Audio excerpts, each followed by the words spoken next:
はい、どうもイタリアンパパシェフ大原です。大変ご無沙汰しておりまして、忙しかったです。本業の仕事の方が。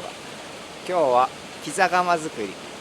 仕事終わって家帰って毎日ちょこちょここう改良を重ねながらバーベキュー台にしかり、ピザ窯しかり作ってるんですけども、ようやく本格的に焼けるピザ窯ができたので、そこを動画にして紹介していきたいと思います。さあ、それでは開始します。ちょっと手が汚れるんでね、手袋します。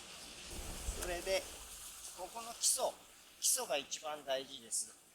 前にも説明したと思うんですが、ちゃんと水平になってないと、その後、上の部分がずれちゃうので、基礎の部分を一番きっちりしてください。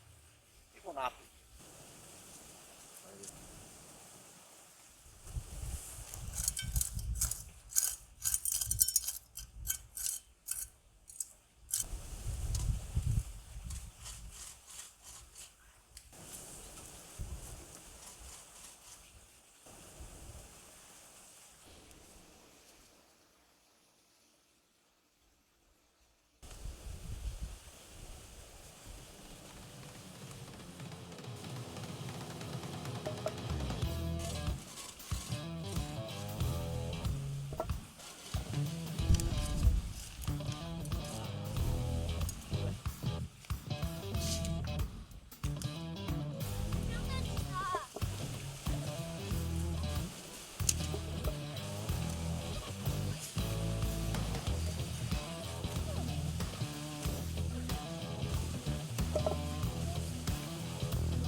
雨じゃん。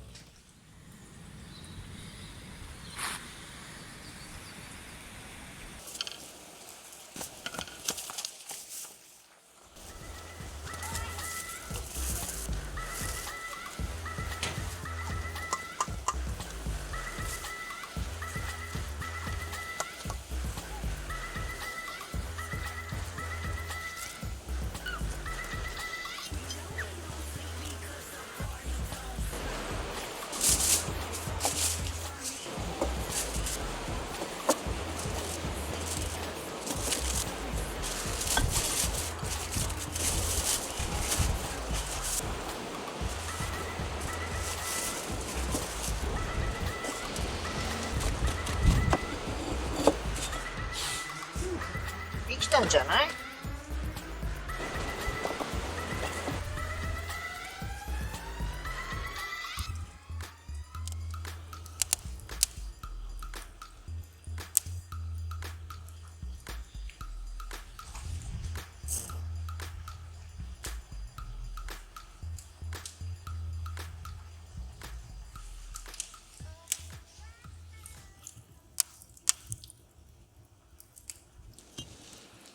はい、上手にできたと思います。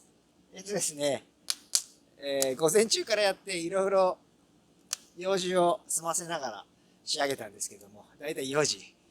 実労働としては、2時間半ぐらいかな。そのぐらいだと思います。お芋さん、ピザじゃないんかいって思うかもしれませんけど、温度が上がるのに約2時間ぐらいかかるんですよ。ですので、その間にお芋さん焼いて、おやつにします。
さあちっちゃん食べていいよ。